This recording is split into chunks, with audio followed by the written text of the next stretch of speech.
What the hell? Let's do it. That's the spirit. To quote the great Joseph Campbell, he said, "It is by going down into the abyss where we recover the treasures of life. Where you stumble, there lies your treasure." To the ironic twist of the unknown. Bottoms up. Cheers. Cheers. Heresy shouldn't be this much fun, but it is. It just is. Welcome, everybody, to Aeon Bite. Welcome to the desert of the real. Welcome to that dream of you, that distant ship smoke on the horizon. My name is Miguel Connor, your pompatus of Gnosis, and I am so happy to see you as you join us for the second show this day. It's sort of a double header. We did the Buddhist goddess Green Terra today, and now in a way we will stay in the East in more ways than one. And tonight, for our guests, it's morning. It will be an amazing show, a book that really gave me a lot of revelations and I really enjoyed. So joining us today, we have Dr. Chris Earnshaw. Chris, thank you very much for coming on the show. Thank you for having me. Pleasure is all ours. Again, really enjoyed your book, and we certainly want to unpack it. With us, too, we've got the Moondog Vance. Vance, how are you doing? I'm just fine. I'm anxious to learn about the Zen Masonry. Indeed we shall. So, as always, I see people already in the chat room. I see Mr. Daniel Hopkins.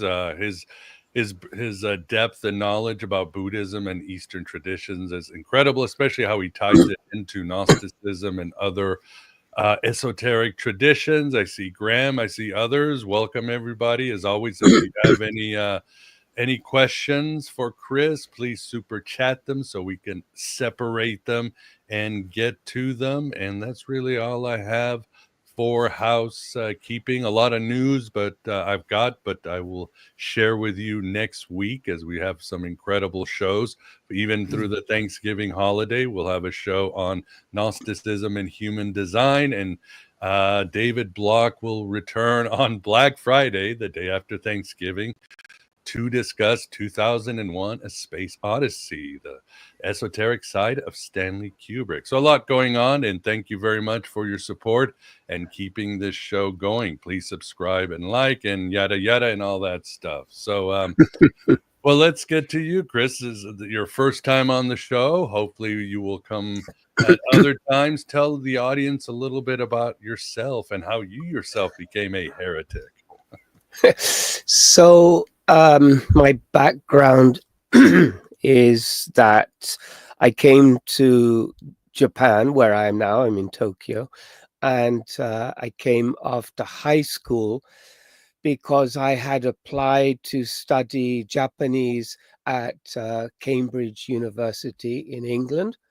And at my high school, my grades, as you say, my A levels were not very spectacular. I didn't do so well, and to succeed at Cambridge University, you really have to be an ace. You have to really study. So I thought I'd come to Japan. I'd take a gap year, which is a working holiday or a holiday between high school and starting university. And I take that gap year and come to Japan, learn the language, and then go to Cambridge, kind of prepared for what was to happen. But when I came here, I thought, why learn Japanese in England when you can learn it in Japan? And so I went to university in Japan, and I've been here ever since. I worked in the pharmaceutical industry in Japan for nearly 15, 20 years. And then I moved into banking. And for the last 5 years, I was an academic teaching in 2 universities. One, I was teaching PPE, which is an English concept for elite students. People who want to be CEOs of companies or who want to be congressman or something like that. PP stands for philosophy, politics, and economics. Mhm. And I also I was a professor of Asian studies at another university. I retired recently, and I've been writing since then. Wow, but you've put out quite a few books. I mean, tonight we'll be discussing the book that I read, Freemasonry Initiation by Light. You have other Yes. books. Are you interested in Freemasonry, or are you, as they say, eating the dog food? Eating the dog food. I'm not quite sure what that is, but It means I drank the Kool-Aid. that's it. That is the same thing as I drank the Yeah. Kool-Aid. Are No, you a Mason? I've been a member for 40 years. Yes. Oh, okay. Yes. Wonderful. I'm glad you're sharing these insights. Yeah, which lodge? Which lodge? So I belong to 4 lodges in Japan. And it's an interesting situation, which is very rare. We have 5 different Grand Lodges in Japan. Mm. So Oh.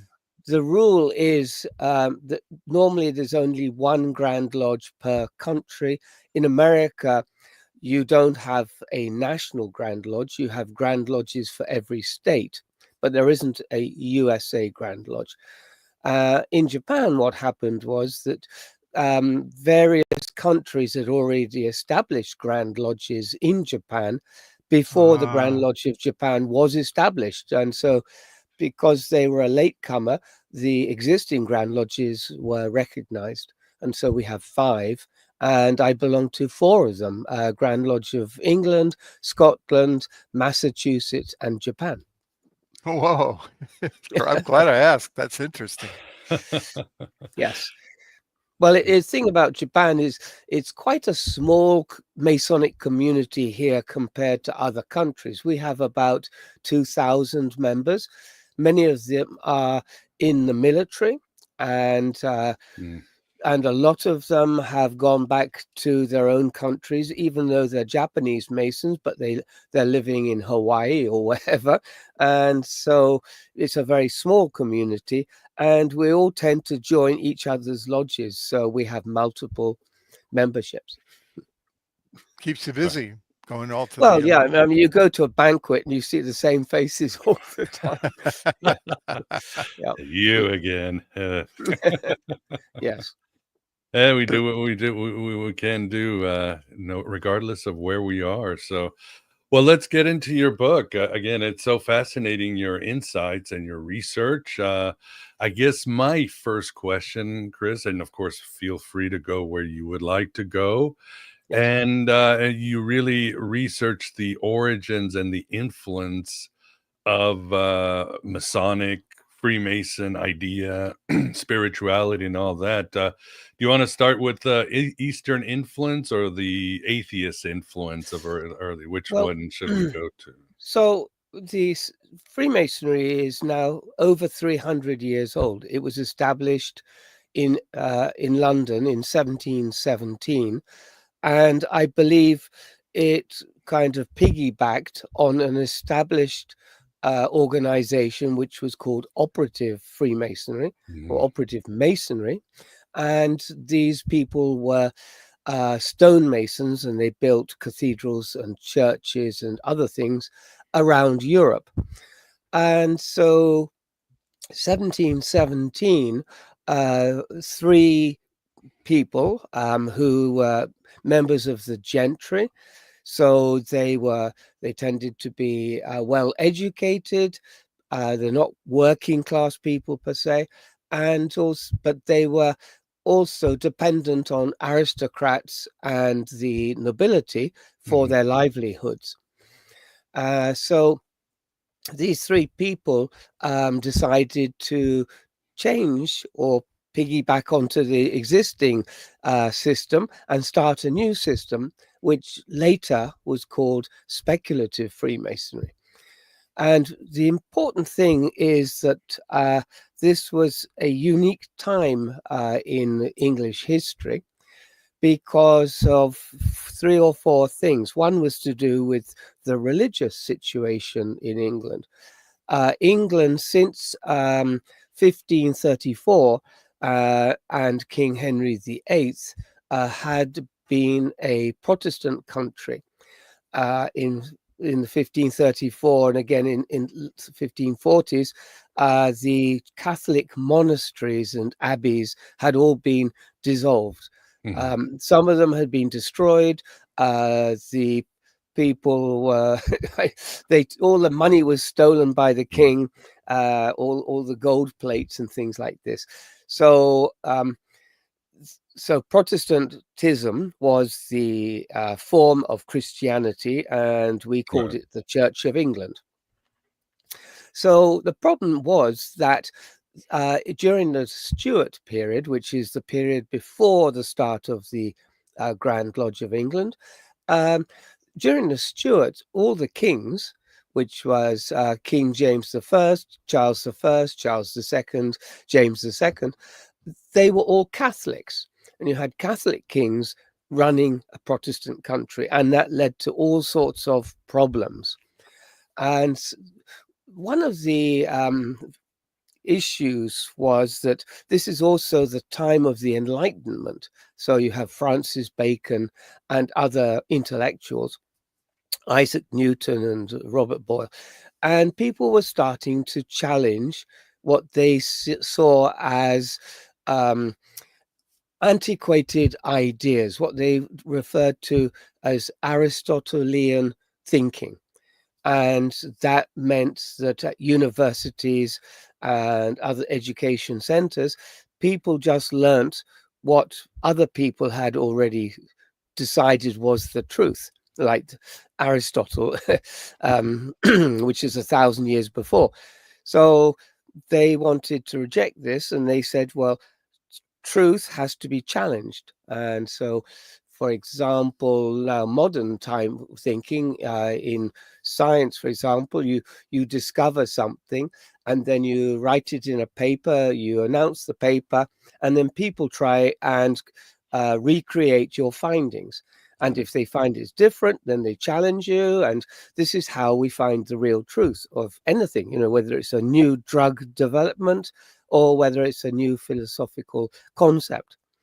So in those days, this has just started. And so in the late 1600s, people still had not formalized different disciplines, for example, like physics and chemistry and what other science, for example, medicine and things.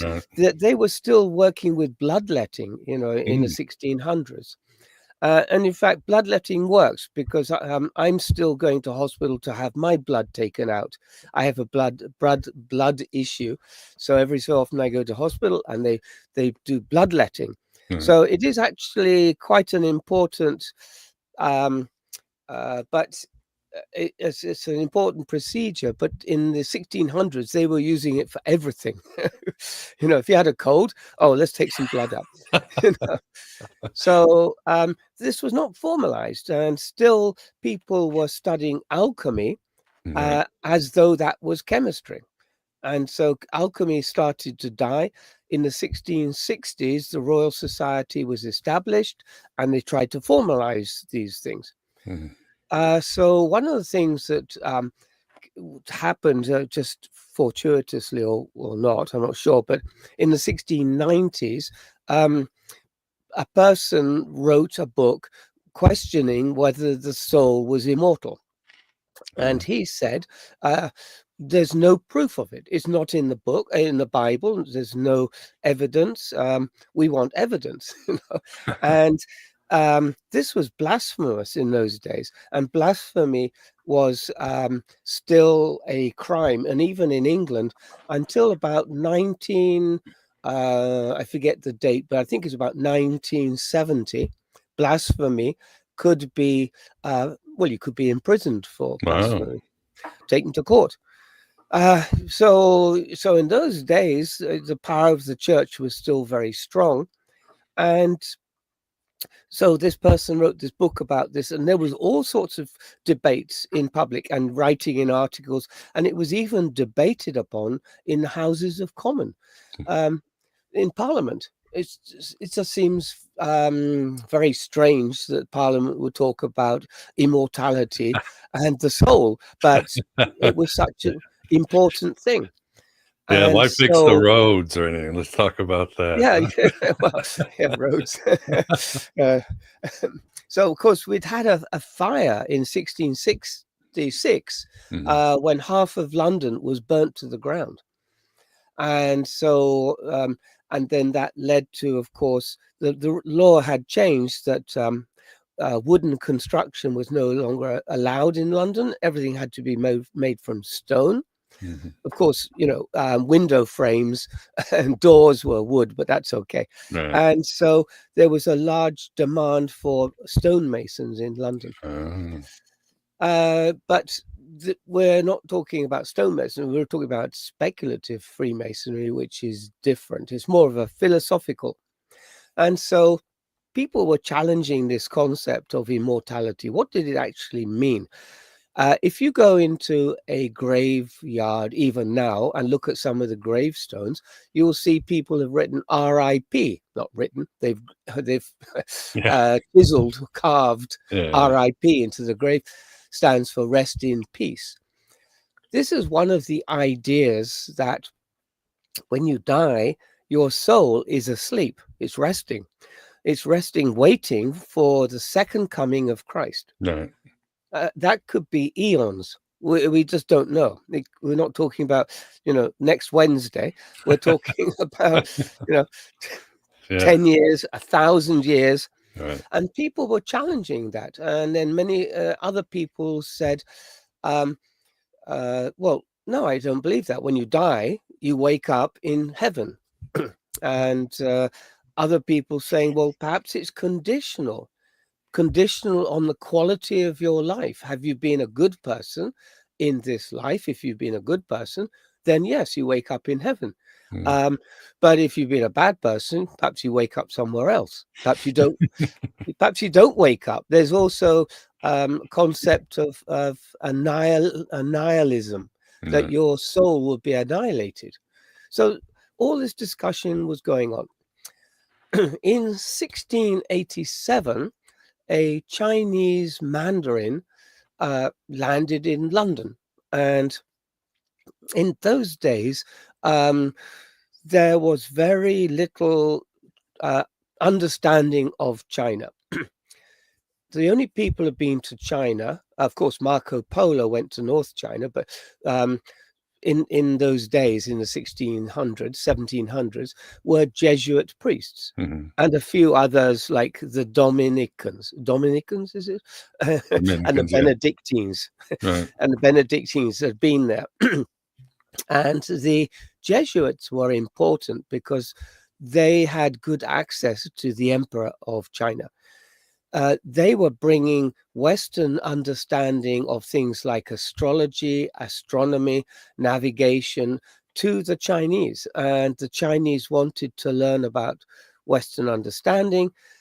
In exchange, the Jesuits, they studied Chinese, they learned to read and write it, and they translated Chinese texts, particularly Confucius, into English, into Latin, and then brought it back to Europe. And so many of these academics in England were talking about immortality, and in come these ideas from China, and it caused quite a stir. In fact, the Royal Society was investigating whether Christianity could be fused some way with Confucianism. Right. Because of the quality of the moralistic teachings was so advanced in China by Western standards that it seemed a perfect match for Christianity. And they were actually discussing this in the Royal Society. So in 1640, the Ming dynasty collapsed. It had been partially overthrown by the Manchurians, who came in. They breached the Great Wall near Beijing. In those days, they called it Peking. They came into Beijing. The emperor at that time, he committed suicide, killed his family, and there was little opposition to the Manchurians. But China is such a big country, it took them 40 years to actually suppress the whole country. In the meantime, a second Ming court, the Southern Ming, I suppose you would call it, was set up in Nanjing. Beijing is the north and Nanjing is the south, and it's just near Shanghai. They started a second court there, hoping that they could actually fight off the Manchurians, but it didn't work. And in the south, there had been a very strong Jesuit presence for probably 200 years, and they had already established about 400 Catholic churches throughout China with the permission of the emperor. And it's been a difficult situation, but so you even nowadays, if you go to Shanghai, you will find that a lot of Chinese there are Christians. So this Mandarin was also a Christian, and so was the emperor in the south. But anyway, so this Mandarin had traveled by boat, and it took 2 years for him to get from Shanghai to London. But that's how it was in those days. Ships, there was bad weather, sometimes they were damaged, the mast was broken, and it took 6 months to repair. Anyway, he arrives in so this is a Christian Chinese Mandarin. A Mandarin is an important person in Chinese administration. He's very close to the closest people were the top people. They're called a Gelao, and a Gelao is like a cabinet officer. It included the prime minister, and they had daily meetings with the emperor. And the next level down were mandarins, and the mandarins were high officials. So for a high official to come to England, and also unannounced, they didn't know he was coming, and he got off the boat, he would have probably had a couple of servants with him, carrying his clothes in a chest and things like that. And it would have been interesting for the British to see a person dressed in silk from head to toe. His head was partially shaved. He had his hair in a pigtail, and he had a fur hat, a Manchurian fur hat. And so when he arrived, he would have caused quite a stir, I'm sure. He ended up staying for nearly a year in London, and he stayed with somebody called Thomas Hyde. Thomas Hyde was the chief librarian at the Bodleian Library in Oxford University, and it's a famous famous library, and he stayed there. And the interesting thing about Hyde, I'm not sure exactly how the two met, but he was the perfect person because he was a linguist. He was professor of Hebrew at Oxford University, and he was a polyglot. He spoke many languages, including, of course, educated people all spoke Latin. So Shen had learnt Latin from the Jesuits, and so Hyde and Shen together talked in Latin with each other. That's the way it goes. And but he also he also spoke Greek, because educated people in those days, they'd been since little children studying Latin and Greek, so it was nothing to them. But he also spoke Persian and Spanish and something else, I'm not quite sure. He was also very interested in comparative religion. And so he talked to, and he wrote notes about what Shen told him. The Bodleian Library had also some Chinese scrolls and texts, but nobody knew how to read them. Chinese wasn't a language anybody spoke in. There was no department of Oriental language. I graduated from SOAS at London University, which is the School of Oriental and African Studies. That didn't exist, that whole concept. The furthest anyone went was the Middle East. And so Arabic and Hebrew were the languages. They called them Oriental languages, but it isn't Oriental. That's their concept. It was a long way from home, so to them it felt Oriental. And so Shen taught Hyde how to read the characters and how to write the characters and how to hold chopsticks, all the simple things. But then he also talked about weights and measures in China, and also about Chinese religion, and particularly Taoism. And there was a copy, I believe, he explained the I Ching and the Tao Te Ching. I imagine that Shen brought them with him. I don't think they were already at the Bodleian. So in Taoism, there is a concept, and of course, what is important to mention, there are two types of Taoism. One's a religious type, and then there's a philosophical type. And Shen taught Thomas Hyde about this concept of immortality, experiencing immortality in your lifetime without experiencing death. And this was kind of, in those days, not only mind-blowing, based on all the religious turmoil they had, but at that time everyone was talking about it in the press and in Parliament. And so Hyde, he was also the court translator, because he spoke many languages. When an ambassador came to visit the king, Thomas Hyde would be there to interpret. And so he had good access to the king, and at the time was King James II. And he introduced the Mandarin. The Mandarin's name is Shen Fujiang. And so when Shen visited the emperor and talked to them, he was so impressed with him that he had a full-length painting done of Shen. This it was like being rewarded with the Nobel Prize. It was such a big deal in those days. They had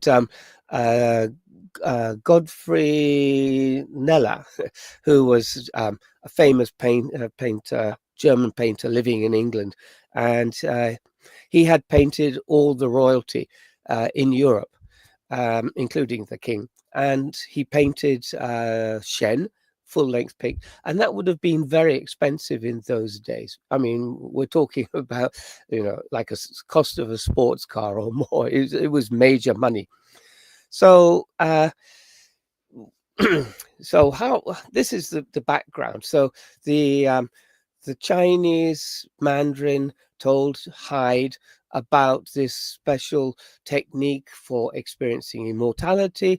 Hyde was friends with Isaac Newton. He was also friends with Robert Boyle and the intellectuals. I mean, there were so few of them. London in those days was probably only 500,000 souls. It was a small place. Now at the moment, I think it's 7 million. So it was a lot smaller. And the intellectuals, they would all met at the same place. They meet at each other's houses, or they went to the Royal Society. And so everybody knew everybody. And the second point is, most of the English academics knew all the ones in Europe, because they all spoke Latin. And that was a kind of communication. It's rather like Wi-Fi. It connected everybody. And so people like Kneller in Germany was communicating with Isaac Newton. Of course, writing letters, but they would write in Latin. And so the intellectual milieu was really stimulating in those days. So I believe that Shen taught Hyde this secret teaching of a Taoist practice of immortality.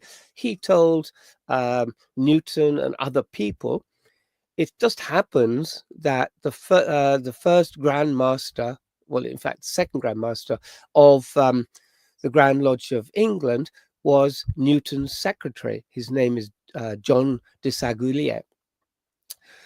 He also knew. It was just so coincidental, but Isaac Newton worked at the Exchequer. The Exchequer is what you would call the Treasury Office in America, I believe. And so at the Exchequer included the Royal Mint. And this is a building probably with 30 or 40 people. I mean, based on the size of London at the time, it wouldn't be many people there.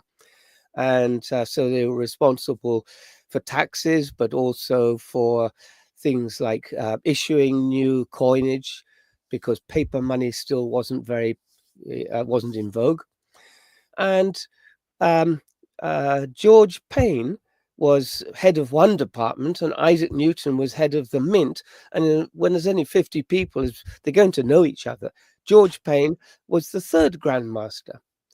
So all these people, the connections, this chain of transmission all leads back to Shen. Shen met Hyde, Hyde met Isaac Newton and other people, and George Payne and John de Sagulier worked with Isaac Newton.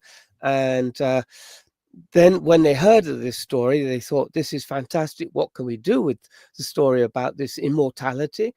And they decided to restructure or rewrite the ritual that had been going for probably about, this is 1660, so since the 1300s, so at least 300 years among Masons in England. Wow. England had a very strong guild structure. Every trade had a guild, and so that could be from weaving, making lace, making saddles, making arrows, whatever. And Masons were the same. They had a guild structure, and most guilds, the members of the guilds, were not allowed to move out of a certain region. So the guilds had authority for their product in a certain area. So if you wanted a special saddle, you would have to travel to that area to buy that saddle. It wouldn't be available all over England. And this is where you get the idea of apprenticeships and journeymen and the masterpiece. The masterpiece was the final piece of whatever you're making. If you're a saddler, you make a beautiful saddle, you present it to the guild after a period of 10, 15 years as an apprentice, and then as a journeyman. This is what I've done, and if they accept it, then you are a master of the craft. You are free to earn money and travel, etc. So the whole of England was organized as a guild structure, and the guilds had a patron saint, and the Masons also had a patron saint, and every year they would put on some event like a theater, and they would invite people, and it got to be very large. Some of the plays were called mystery plays. Some there were also miracle plays and different types of plays they put on, mainly to do with the Bible or saints' lives. There were not very many written. For example, Shakespeare. Shakespeare had been writing in the late 1500s, but you couldn't just buy his play and put it on someplace. It just didn't work like that. But they could use the Bible. And so the Freemasons thought this would be a very good structure to take that play as a central teaching part of Freemasonry. and they made it into the three Grand Masters was Anthony Sayer, John de Sagulier, who was the secretary to Isaac Newton at the Royal Society, and then George Payne, who worked with Isaac Newton. These three Grand Masters, they took this idea of a play and they used it to teach immortality, or how to achieve immortality in your lifetime without dying.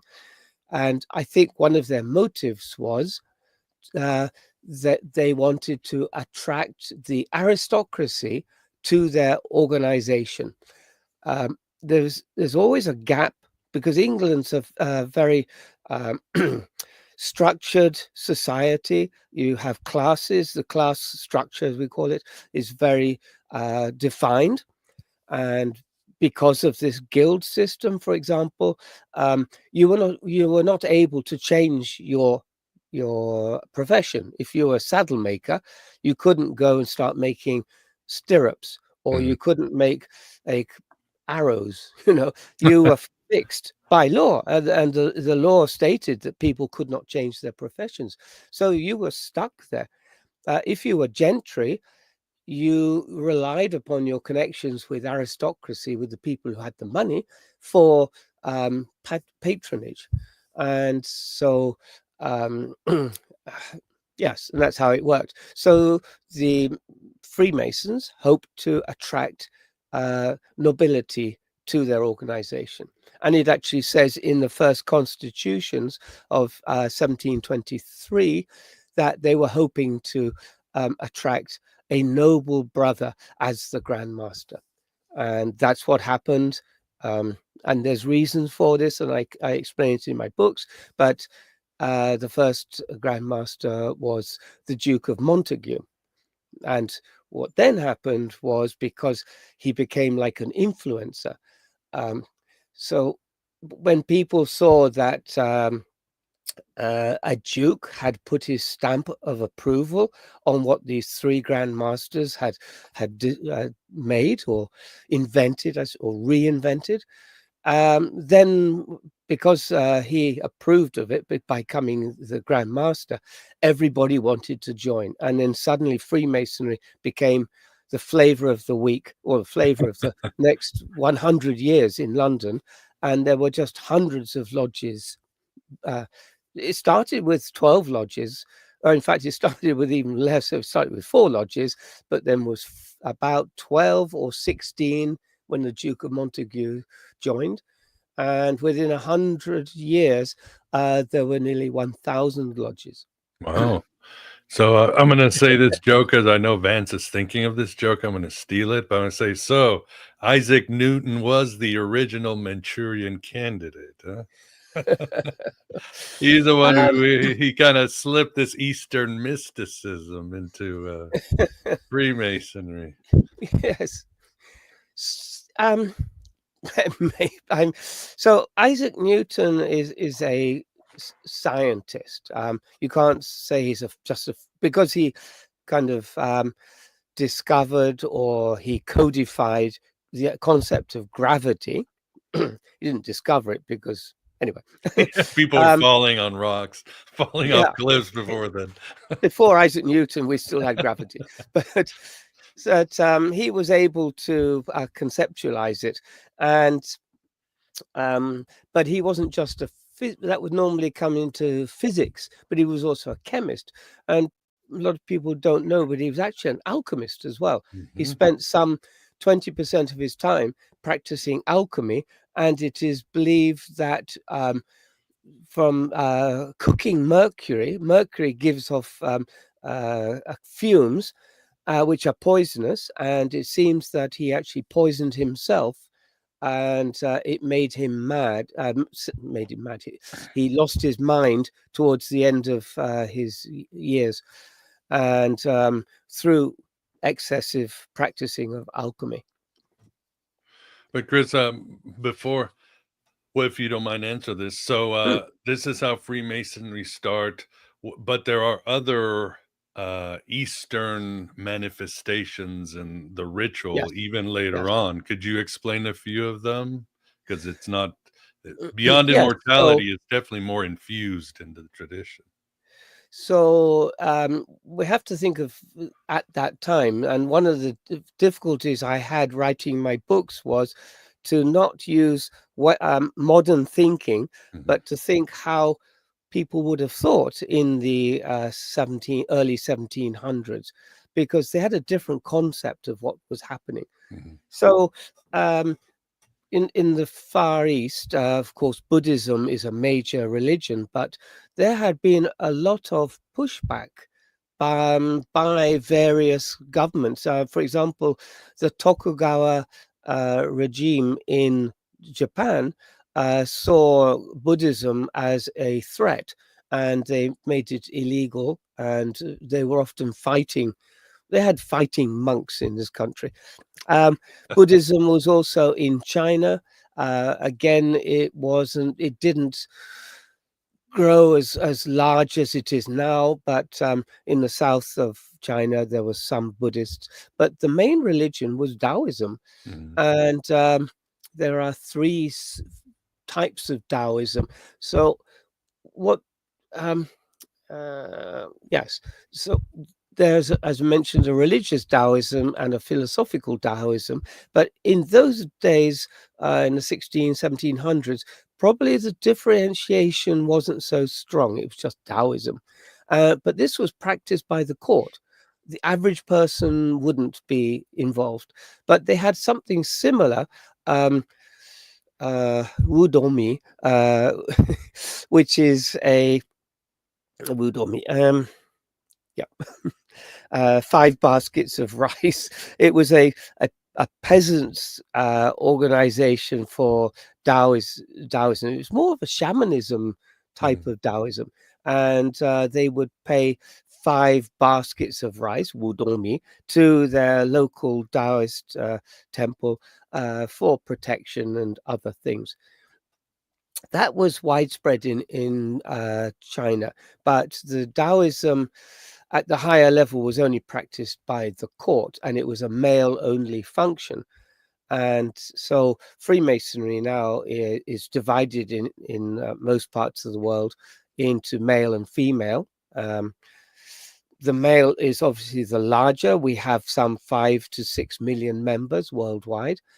Female Masonry is probably, I'm guessing, about less than 500,000 worldwide.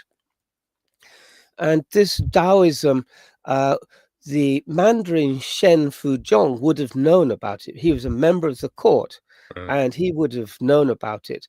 Other people wouldn't have known about it. So there was some understanding of Buddhism in the early 18th century, but Taoism was a totally new concept. And so that was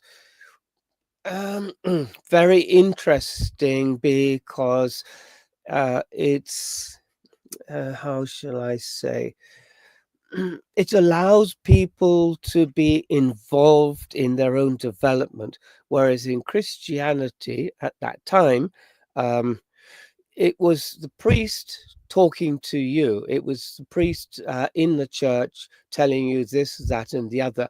You was like you were being lectured to, whereas in Taoism, they wanted you to be involved in practices and things and also to communicate to, for example, directly with Confucius through spiritual practices. And this was frowned upon by Dominicans, and it ended up with the Jesuits and the Dominicans and the Benedictines all fighting in China among themselves. And the Jesuits, being the intellectuals, they called them the schoolmasters of Europe. They understood that the way to get to the Chinese was through a compromise. So the Jesuits said that the Chinese could venerate their dead, Confucius and other people, but they also should come to their church, the Jesuits' church, and to practice Christianity. the Benedictines said no, they have to give up this shamanistic sort of practices, and it became known as the Chinese rites controversy. And this started something like, I don't have the numbers here, but I think it's in the late 1600s, and it continued until 1937. This fight of whether the Chinese can, how they can venerate their dead. And because of this fight, the emperor at the time, Kangxi, he expelled all Christians from China, Jesuits and Dominicans, and 400 churches were all destroyed, and that was it. And it put Christianity, or the development or the proselytism of China, put them back probably 300 years, because two factions were fighting all the time. I like to think that it was the Dominicans and the Benedictines and all the others, the Cluniacs and people, they're the ones that brought Chinese Christianity down in China. Anyway, so all that work by the Jesuits was undone. The reason I came across this, because at university at SOAS, I had studied Japanese and Chinese. And we studied, I didn't study how to speak Chinese, but we were studying Chinese texts. I studied Shibasen. Shibasen's the Japanese name for Sima Xian. Yes, that's right, Sima Xian. And also Confucius, and another philosopher called Mencius. Mencius was the pupil of Confucius. And Mencius is a pupil, but he hadn't directly met Confucius. He died 150 years earlier, but he learnt Confucianism through Confucius's grandson. But Mencius became one of the four big philosophers, the great philosophers, they call them, Confucius, Mencius, Lao Tzu, and Chuangzi. Those are the major four. And Lao Tzu, of course, wrote the epic Tao Te Ching. Tao Te Ching is just such a mystery. It's a really interesting book. It's not long, but it's beautiful. It's just so yeah, it's very abstract and esoteric. So I studied, and I really enjoyed studying Mencius. What he writes is just so easy to understand compared to Confucius. Mencius is easier to understand.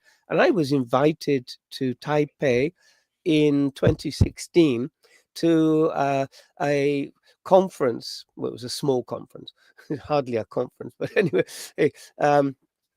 a lecture series on Confucianism. So I went there. From Japan to Taipei, it's only an hour and a half by plane, and you can get there for $100. So Wow. just let's go. Yeah. It's just a weekend. And when I was there, I was invited to join a Taoist temple, and I went through the ceremony, and what I was really surprised at is it's the ceremony of Taoism. I don't know if they're all the same. This is called Yi Guang Dao, and Yi Guang Dao is nearly exactly the same as the first degree in Freemasonry.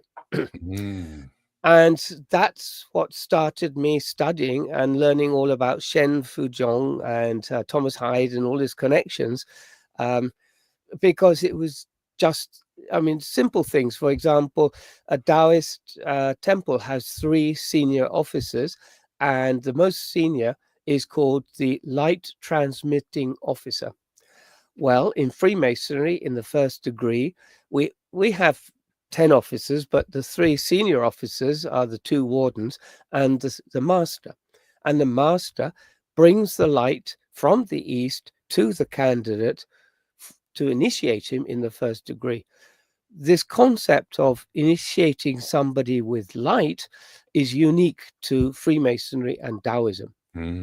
Other religions, they mainly use water. Some use fire, but nobody uses light.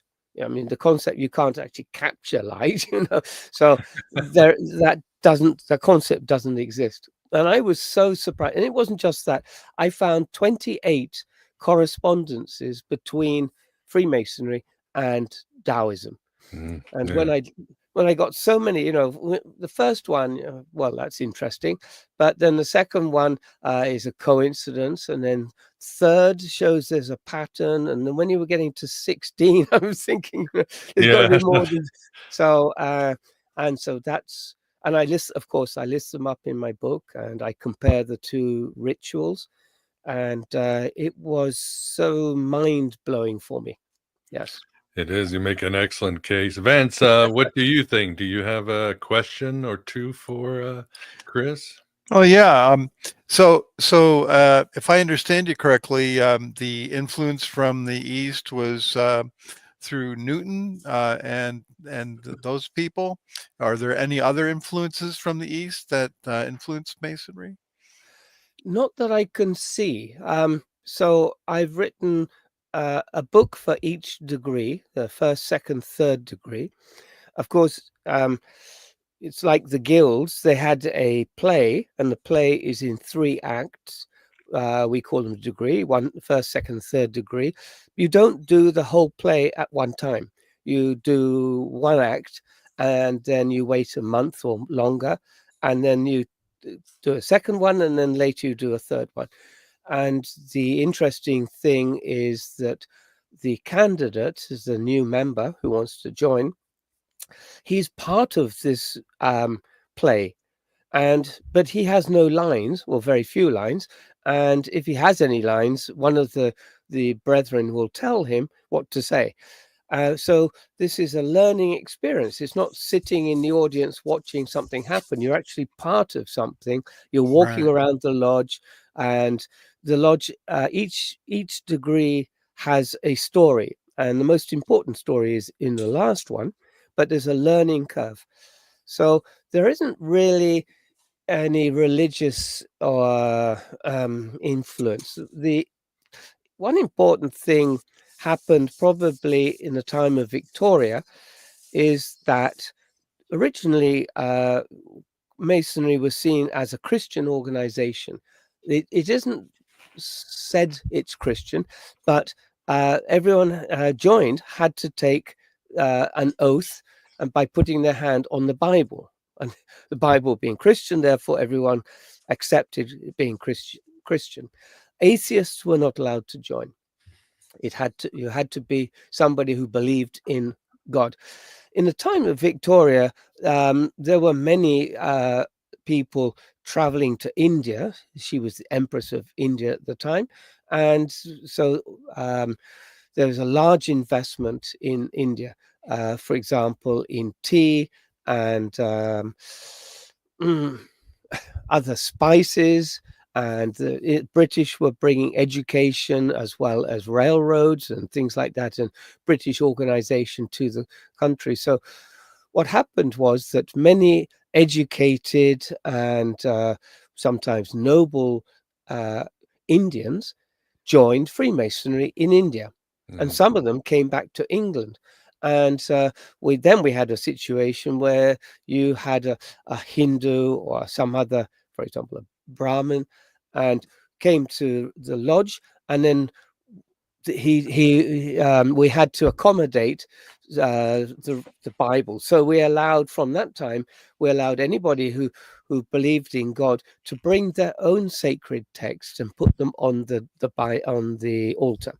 So nowadays you'll see the Quran, and you'll see the Tao Te Ching, as well as the Bible and other even from Zoroastrianism. You'll see. So it depends on the lodge, but normally when a member joins and he's of a different religion, he'll bring his own sacred text. We don't normally, because there's so many of them, and but the thing is, it has to be God-fearing, and that's the only stipulation. Has to be. Yeah. Aren't some of the rituals and so forth in Masonry based on Islamic lore and culture? Like the Not Shriners, Islamic. for example. Yes. So that's a difficulty we have in Masonry. So we call speculative Freemasonry is only 3 degrees, and there is no higher degree than Master Mason. That's the teachings. So what has happened, and particularly in America, this is very extensive, is that organizations we call concordant bodies or appendant bodies have set up similar organizations to Freemasonry, and they have taken the story from the 3rd degree. So they nearly always start with the 4th degree in their organization, like Scottish Rite, start with the 4th degree, and then they teach other things. But this is not what we call Blue Lodge Freemasonry. Blue Lodge Freemasonry is only 3 degrees, and there is no higher degree than Master Mason. Inside the organization, of course, we have ranks, Grand Lodge, and the highest rank is Grand Master. But that is not a level of Masonry. That is that's a district. What's the word? I forget my English. Sorry, because I use Japanese all the time. It's a administrative post in Freemasonry, but it isn't a degree. He hasn't any greater wisdom than the person who is a Master Mason. So the Shriners are an offshoot of Scottish Rite, and they set up this Islamic concept. Well, I think it's Arabian, isn't it? And you have tents, and they wear fezzes and things like that. Right. But that isn't what I refer to as Freemasonry. I see. Because I was wondering, there are hundreds of these organizations. You've got the Mystic Knights, and you've got the Tall Trees of Lebanon, and you've got the let's see, the Shriners, and just so many organizations. And then you have clubs all set around these, like the Widow's Sons, which is a bikers organization, people like driving bikes, which is a spin-off from one of the degrees. I'm just imagining you like a guy, the Masonic, square on the back of their leather jackets. Yeah, they have leather jackets with square and compass. Yeah, exactly. Yeah. That's what they do. And so, but they do a lot of good work. They visit hospitals. They help people who have difficulty getting from their house to hospital, and they run them back and forward and things like this. So, no, but this isn't Freemasonry. The Freemasonry I'm talking about is just 3 degrees, and that's it. Really basic, yeah. And I was wondering how since they were influenced by Eastern religions, and I always thought of Masons as monotheistic in a certain sense. Well, so how does that work? Meaning one God. There is just one God, and we just call him with different names. It may call him, may be a her, call her with a different name. So we don't get into those conversations, and it's one of the rules that we don't talk about religion or politics in the lodge, because it's just this never-ending situation. Right. But the thing is, there is, and this is something is being pointed out for a long time in the 3rd degree, is very Jewish, and the story is that we are to build the Temple of Solomon, King Solomon. King Solomon's temple was destroyed 500 BC. A second one was destroyed in 70 AD. And because alchemy is in 3s, everything in alchemy is in sets of 3. And that's why Freemasonry also has 3 degrees. Originally, it was only 1 or 2. And then the new organization wrote a 3rd degree. And this degree is very Jewish.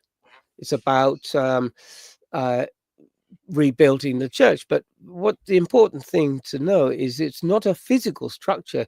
It's a place inside your heart for you to meet God in your heart. And whatever you refer to as God, that's fine. But it should be a spiritual experience, and it's not a physical experience. And so That's what Freemasons teaching is. And so many people have said, oh, well, but Freemasonry is a pseudo-Jewish organization. No, it's not. It's if anything, it's Christian. But we don't emphasize that. We're talking about the brotherhood of mankind under the fatherhood of God. That's it. So we're all brothers, and there's one God. And whatever we call him, different names, but there's the one God.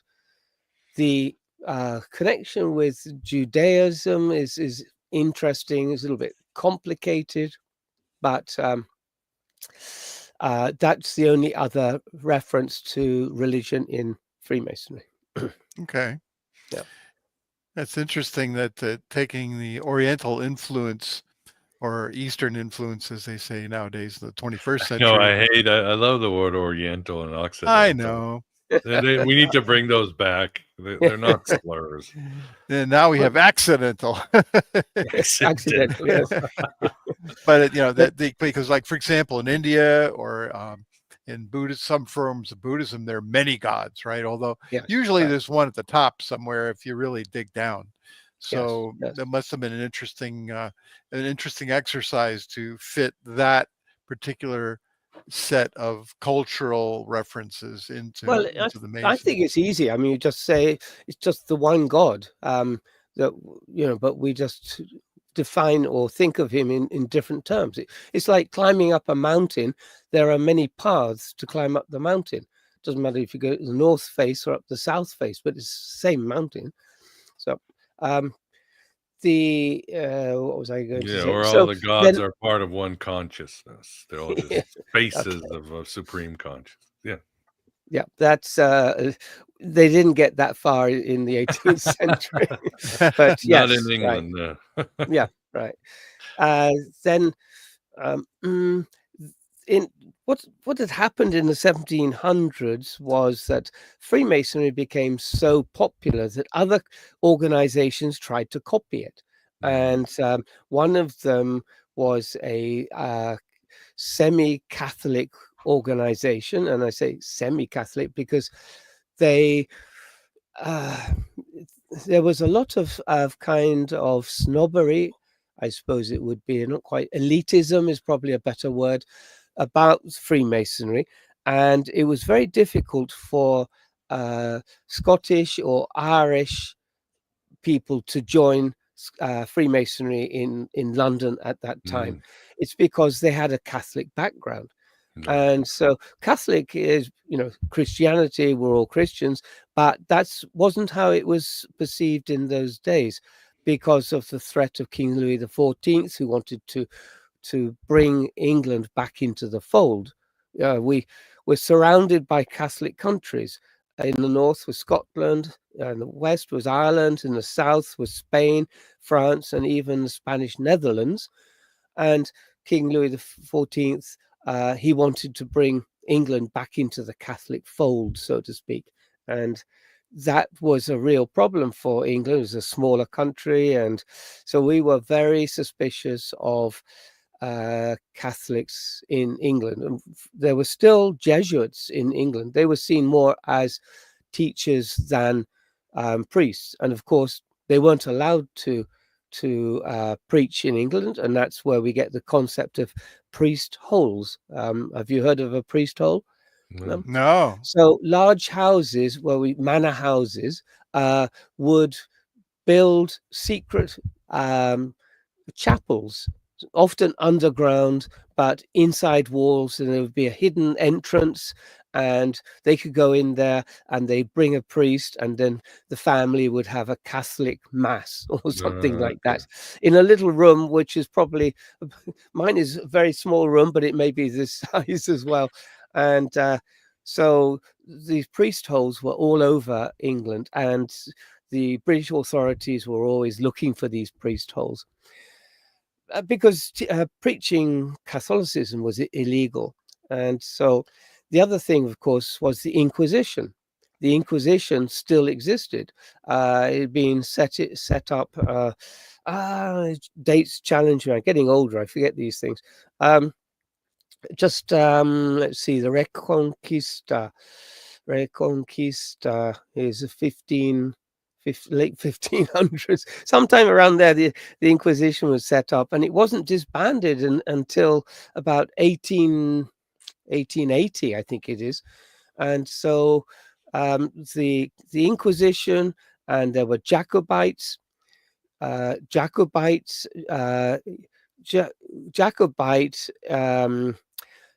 Jacob is the Latin for James, and King James was a Catholic, so anybody who followed King James was called a Jacobite in Latin. And so they were in Scotland, and they kept on threatening the British government. In Freemasonry, we have a constitution, and it sets out the rules, what lodges do and what the Grand Lodge does and other things. And it actually says, 1716, after the uprising of the Jacobites. Well, that wasn't the end of it. The next year, Freemasonry established its first lodge, Grand Lodge, called the Premier Grand Lodge. But there were two more attempts by the Jacobites coming down from Scotland. The last one was in 1749. So the British government had a difficult time fending off these. And then there was the Spanish Armada had come. Of course, that was 100 years ago with Queen Elizabeth I. But we were always worried about being invaded by the French or somebody else. And so it was a difficult time.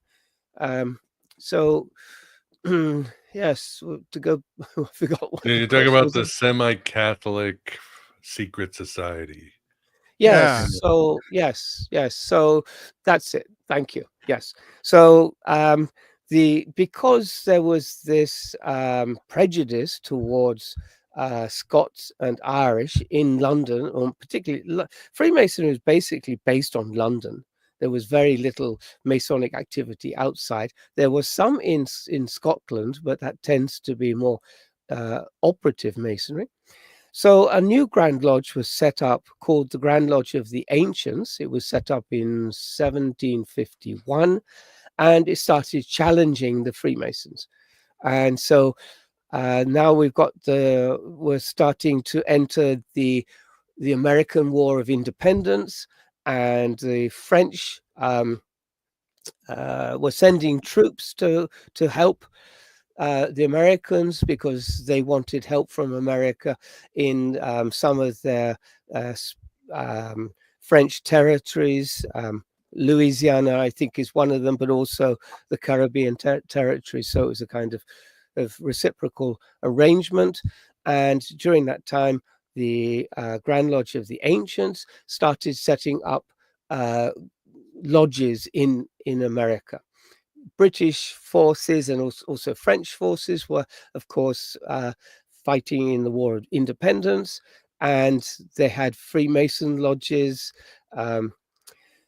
Lots of interesting stories from those days, but the importance was that the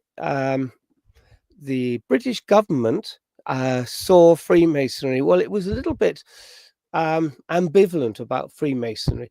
They were worried that we were making a cabal, a secret society to overthrow the British government. And because of the Jacobites and the Inquisition and things like this, they were always on their guard for people who were meeting in secret in pubs and things like this. And so the government had a lot of spies. And because of the spies, then we had to have secret words and secret handshakes and things like this to keep the spies out of our organization. Mm-hmm. And it came to a point, William Pitt the Younger, who was was the prime minister, one of the first prime ministers in England. He drew up two laws banning organizations that had secret initiations or had secret modes of recognition. And so we had these two laws drawn up. But one of the saving factors for the Masons was that by that time, which was 18 1790, late 90s, so 95, 96, we already had the Prince of Wales was the Grand Master. Yeah, that little clout there. Yeah. Yeah, we had a little bit of influence. Yeah, so we not only had dukes and earls, but after 1750, around there, we now had the Prince of Wales, and then we had senior royalty members, princes, and so then they negotiated with the the Freemasons negotiated with Pitt and came to an arrangement that Freemasons would have to keep a log of who had attended the meetings. And even nowadays, we have what is known as a register, and you have to put your name and your lodge number in this register every time. And that's a rule based on what happened in the 1790s. Makes So sense.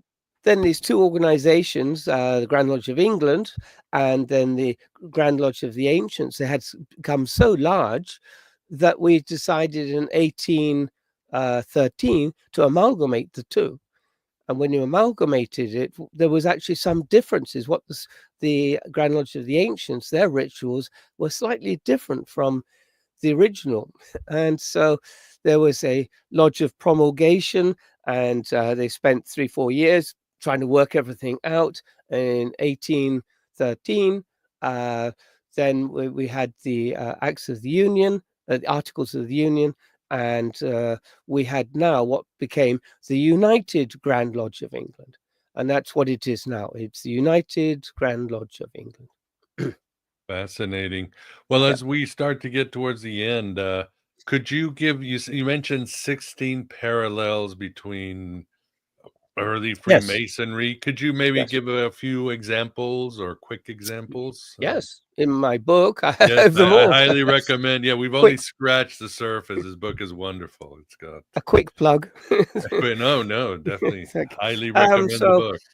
So I've divided Freemasonry into what I called soft function, which is the ritual, and then the hard function, which is the physical lodge itself.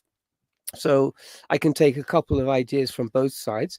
So in the soft function, in the ritual, in England, Freemasons wear white gloves when they attend lodge. Mhm. And this is for a couple of reasons. One is that to show that the lodge is a place of sanctity. It's not a church, but it's a spiritual center. We call it a power spot.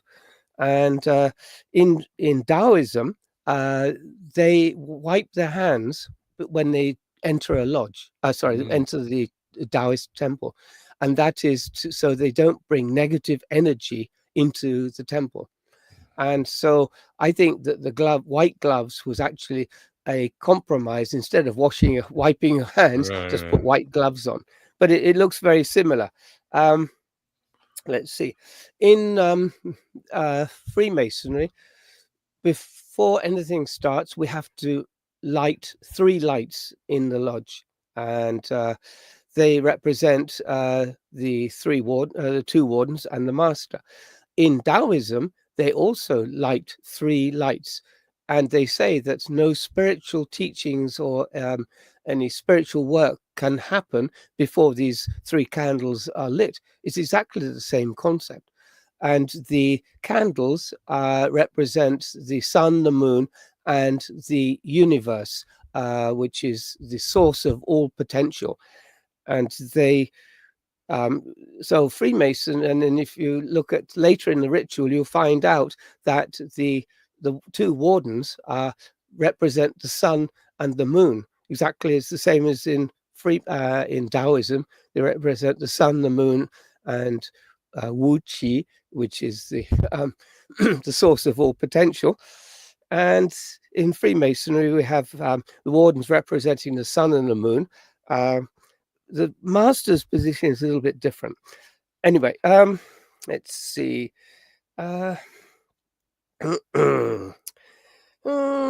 Yes, and one more.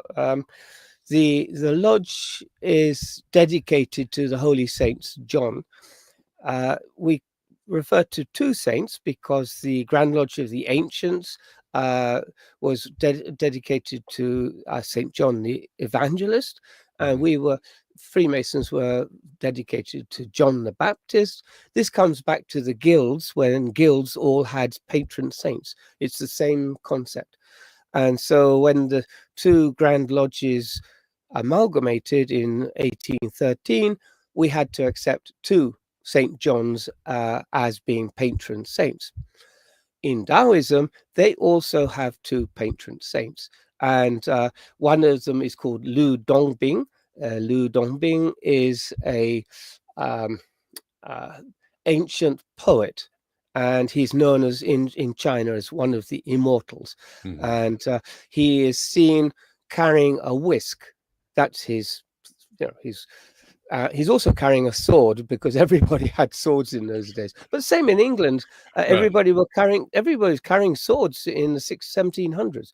But anyway, he has a whisk, and that whisk is to brush away ignorance. I love that concept. And the other patron saint is Guang Yu, and Guang Yu is a marshal. He's a general. So we have the strength on one side, and then we have the softer, and you have the strong and the softer. It's the dark and the light. This concept of balance between strength and, it's not weakness, but different way. Mercy. Yeah, maybe mercy. Yes, I'm not quite sure how that would be. I'd have to reread it. So then, in Freemasonry, we are taught. Let's see, immortality. We call our three senior officers, we call them pillars, and each pillar, they represent strength, wisdom, and beauty. This is the same in Taoism. They refer to, and I'm quoting, the beauty of the universe and the limits of the supernatural, the Tao of inner wisdom and outer strength. So that's where the concept probably comes from. What else is interesting? We have signs, tokens, and words. So sign is a sign that you make to another Freemason so that you can identify yourself. The token is a handshake, and they are slightly different from each degree. And the third thing is the word, which is a password. And the Chinese have a similar concept, and where am I looking at? Yes, they call them the three treasures, and they have the same idea. They don't shake hands in China, so they bow. But apart from that, it's the same concept. It's I could go on, but that's just a taste. No, the excellent argument, and there's so much. Again, highly recommend this book, and hopefully we can talk about the others. Well, as we get to the end, any last question or super chat there, Vance? Got a super chat, and this is an interesting one. What does the Masonic apron symbolize, if you can share? It's not a secret. And thank you, Dissident Jones, for the support. Yeah, a nod to Jacob's own blessing, he is conjectured. So the Masonic apron is basically what stonemasons would have worn when they're cutting stone, just to keep themselves clean. They would have worn an apron. And then we have attributed various concepts, philosophical concepts, to the apron. The apron is made of a square, and on the top it has a triangle, which is a flap that you turn down. So you have the square and the triangle. The apron starts off as white, which shows you're a Mason, and it's also a badge of, what you call it, a badge of innocence. But as you progress through Freemasonry, then various symbols are added to the apron, and this is in the second degree particularly important because it refers to alchemical teachings on the apron. Again, people don't recognize that, but that's, yes, the reality. And when you become grandmaster, then you've got beautiful aprons and it's got gold thread and things, but it doesn't really add to the standard teachings. The Freemasons adopted, so they started to adopt operative, which were physical masons, not physical masons, masons who were working with stone. They took over their organization and developed it. And so another thing they took was some of the tools that they used and they included a hammer, which they call a maul, and then there's a gavel, which is a small hammer, and then square and compasses. And the interesting thing about the square and compasses, and it relates back to the apron, is the square can only draw things that have corners. That's why it's square. So squares and cubes, you use a square. To draw circles, you use compasses. And so if you look up at the night sky, it looks like one great circle. And so and the other thing is that all the planetary bodies can only move in ellipses. They can't take corners. So the universe to us is represented by the compasses, and everything square, which is buildings and other things, are represented by the square. So square and compasses represents the mundane world that we live in, and also the spiritual world, and the relationship between the two is what we are studying in Freemasonry. Interesting. You know, I never asked this to a Mason before, but is there any teaching about how the pyramids were built in Egypt? No, we don't talk. So the only reference to the Middle East is, as I mentioned, the building of King Solomon's temple. But personally, I've studied quite a lot about Egypt, and I'm particularly impressed by the writings of a person called Mustafa Gandala. Is it Gadala? I think it is. He is an Egyptian engineer. He now lives in America, and he's written probably a dozen short books. And he believes that the pyramids were built using concrete, not stones. And so what happened was that they made the concrete on the top of the pyramid, and they poured it into molds. They let the molds set, and they took the form, and there was the stone. And one of the things that he can point to is that some of the stones have different colors halfway through, and that showed that there was a second pouring. We call it when you're building. If you pour, it's actually not a good way of pouring concrete, but sometimes you don't have enough to fill the form. You have to go make some more. You put it in, and the color is slightly different. And he can show that there are dozens and dozens of these second pour of stone build, and it makes total sense. Also, the Jews were employed by the Egyptians as slaves, and they were in the mountains digging up arsenic out of the mountains. Well, arsenic is a form of stone originally, and they bring the arsenic, and it's very dangerous work, of course, and that's why they use the slaves to do it. And they bring this arsenic to the building site, and they use it in the concrete to make it set properly. And so that kind of sets the understanding. It's just very interesting what he says about building pyramids. But Freemasonry, the 3 degrees doesn't talk about, let's see, about Egypt or pyramids or anything, but other degrees, they do talk about these things. We call it, the concordant, or the other degrees. Yes. Yeah, and a similar organization is the Rosicrucians, and they're all about Egypt. Yes, so the Rosicrucians, interesting because they started at an earlier time than the Freemasons, and they also, I believe, tried to use the Masonic organization that existed since 1300, the original operative Masons. They used that organization to try and spread their teachings.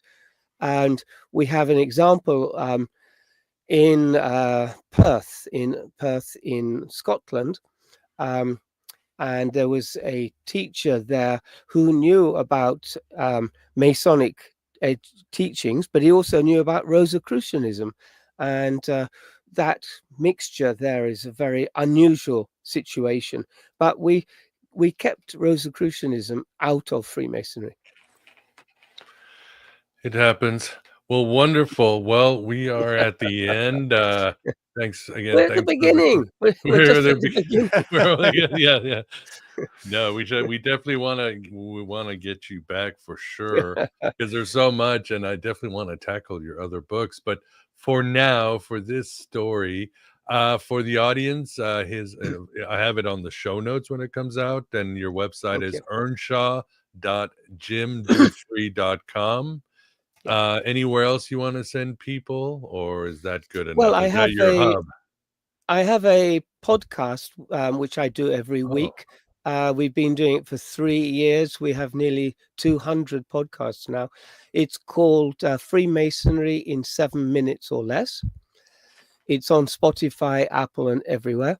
And also on YouTube, I have about 100 videos also explaining all these little unique things about Freemasonry. And that's on YouTube, and it's called Spiritual Freemasonry. So I believe, we since Victorian times, we were told that Freemasonry is a peculiar system of morality. Right. I don't think that was the original intention. I think it was this spiritual education to prove to individuals that you are immortal and you can experience this immortality without experiencing death. And was basically what we're talking about is astral travel, out of body experiences. Yeah. And the Chinese system is given in a Taoist, maybe a Taoist book. Yes, Lu Dongbing is meant to be the author. It's called The Secret of the Golden Flower. And most occultists know this story. I give the explanation in one of my last books, which is called Freemasonry Royal Arch, which is sometimes called the 4th degree of Freemasonry, but it's actually not really. And then I analyze how you can have an out-of-body experience and how people did it in the old days, and it's all broken down in that book. Wonderful. Yeah. There's shamanic Taoism, and of course, this idea has existed in other esoteric tradition. We talk a lot about it here with the Gnostics and the Hermeticists, the flights, astral flights. Yes. Becoming Jesus before you're resurrected, and before you die, you must resurrect as Christ. The Christ within. But let's. Thomas talked about that. Exactly. The Gospel of Thomas is all about that. Yeah. Well, let's get back together and discuss more of this, but we are at the end. First, I will say, Moondog Vance, thanks for keeping us company. Oh, it's wonderful. I love hearing about all this. Very good history lesson. Fascinating. Well, you can't take Freemasonry out of history. If you don't study the history, then you don't understand what the objective of Freemasonry. Nobody understands what the objective. We're not just making better people. We're not trying to teach people morality. No, that's not the objective. But one thing I would like to mention is that I believe that Freemasonry is a force for good. People have misunderstood Freemasonry for a long time, but we are really doing good things through our charities. We donate in excess of $2 million every day around the world to charities, schools. We buy helicopters for the Médecins Sans Frontières, all sorts of groups that we are supporting. And so it's not just our teachings, but the charitable works we do. And the final, one thing I saw on television recently. Well, it's about a year ago now. The U.S. Surgeon General, and I think his name is Vivek Murthy.